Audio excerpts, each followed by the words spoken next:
കുഴപ്പമില്ല. കുഴപ്പമില്ല. എന്താ ഇഷ്ടപ്പെട്ട സിനിമ? മതസൗഹാർദ്ദം, മതത്തിനെ എല്ലാത്തിനും ഒന്നു ചേർത്തുകൊണ്ടുള്ള ഒരു മെസ്സേജ് ഇതിനകത്ത് നല്ലോണം കൊടുക്കുന്നുണ്ട്. അതുപോലെ തന്നെ രജനീകാന്ത് കുറച്ചേ ഉള്ളൂ, എന്നാലും നല്ല രീതിയിൽ ചെയ്തിട്ടുണ്ട്. ഏറ്റവും സ്പെഷ്യലായിട്ട് പറയുന്നത് ഇത് തന്നെ മതസൗഹാർദ്ദമാണ്. ഹിന്ദു മുസ്ലിം ക്രിസ്ത്യൻ എന്നുള്ള ജാതിയുടെ ഒരു പ്രശ്നമില്ലാതെ എല്ലാവരും മതസൗഹാർദ്ദമായിട്ട് മുന്നോട്ട് പോകണമെന്നുള്ള ഒരു മെസ്സേജ് നല്ല രീതിയിൽ ഇതിലൂടെ കൊടുത്തിട്ടുണ്ട്. ഫൈറ്റ് ഉണ്ട്, കുഴപ്പമില്ല. പാട്ടും കുഴപ്പമില്ല. റഹ്മാന്റെ മ്യൂസിക്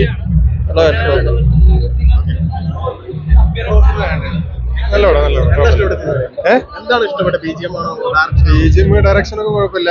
ഒരു തീമാണ് മെയിൻ ആയിട്ട്, അത് റിലീജിയസ് തീമാണ് വരുന്നത്. ചിലവർക്ക് ഇഷ്ടപ്പെടും, അധികാർക്ക് ഇഷ്ടപ്പെടുന്നില്ല.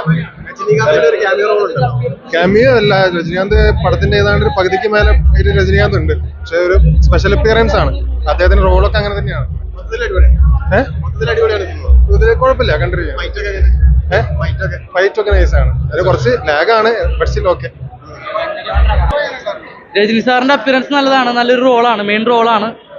ഒരു ഡിവോഷണൽ എന്ന് വെച്ച് കഴിഞ്ഞാൽ മതത്തിനെ സോഷ്യൽ മെസ്സേജ് നൽകുന്ന എല്ലാവർക്കും, ഇന്ത്യയിലെ എല്ലാവരും എല്ലാം സെയിം, എല്ലാം ഒരു മതമാണ് എന്ന് പറഞ്ഞാൽ ഒരു സോഷ്യൽ മെസ്സേജാണ് ഈ മൂവി കൊടുക്കുന്നത്.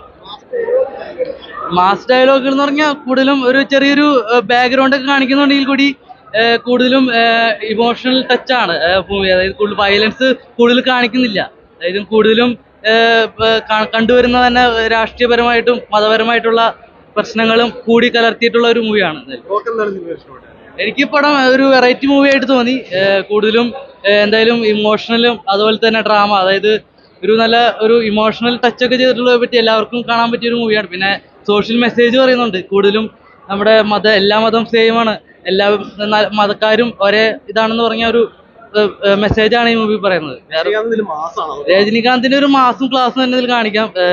ജയിലറിന് ശേഷം തന്നെ ഒരു നല്ലൊരു റോളാണ് രജനീകാന്തിന്. കൂടുതലും ഒരു ഇമോഷണൽ ടച്ച് ആയിട്ട് നല്ലൊരു മൂവിയാണ്.